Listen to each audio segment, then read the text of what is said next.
Ya, hari ini tanggal 7 Juli tahun 2026, kami pimpinan Niguniarat, saya Aminus Balingga, mengumumkan bahwa di Papua darurat militer dan krisis kemanusiaan.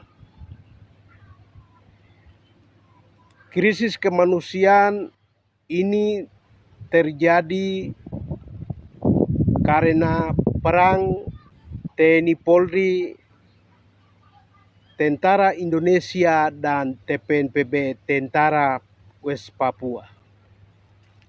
Dan atas semua krisis kemanusiaan, kejahatan, perampokan, pembunuhan, pembantaian orang Papua, PBB harus bertanggung jawab. Kenapa kami sampaikan begitu?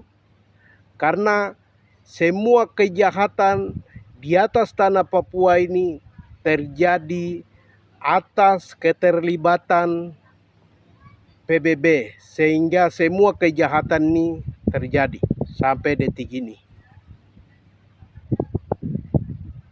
PBB pernah keluarkan resolusi pasal 73 dan membentuk negara West Papua di bawah pemerintahan Nederland Nigunia.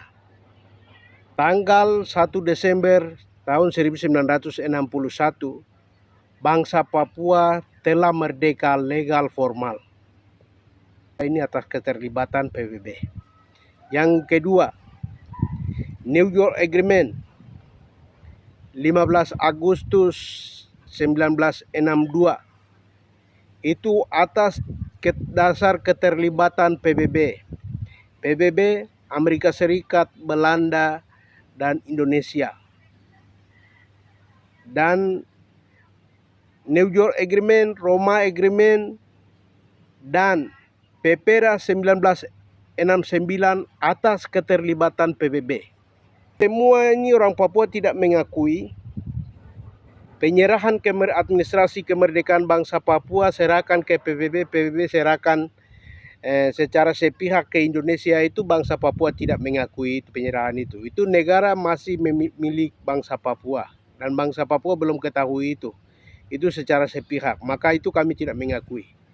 New York Agreement 15 Agustus 1962 itu juga kami bangsa Papua, wakil-wakil rakyat yang ada dalam Niguniarat, Dewan Niguniarat, tidak dilibatkan dalam proses New York Agreement. Karena untuk menentukan nasib masa depan bangsa Papua itu harus orang Papua dilibatkan. Tapi kami orang Papua tidak dilibatkan. Maka kami menyatakan bahwa itu ilegal dan itu tidak sah semua. Itu kejahatan besar yang dilakukan oleh Amerika Serikat, Belanda, Indonesia, dan PBB. Jadi PBB harus bertanggung jawab itu. Dan PPRA 1969 itu juga tidak dilibatkan semua orang Papua, maka itu semua ilegal. Karena itu orang Papua tidak mengakui semua proses-proses yang sudah dilakukan itu seharusnya harus dilibatkan orang Papua. Tapi kami orang Papua tidak terlibat dalam semua proses itu. Padahal itu untuk menentukan masa depan orang Papua. Tapi orang Papua sebagai subjek politik dan subjek wilayah tidak dilibatkan. Maka itu rakyat Papua nyatakan dan tetapkan bahwa itu tidak sah semuanya.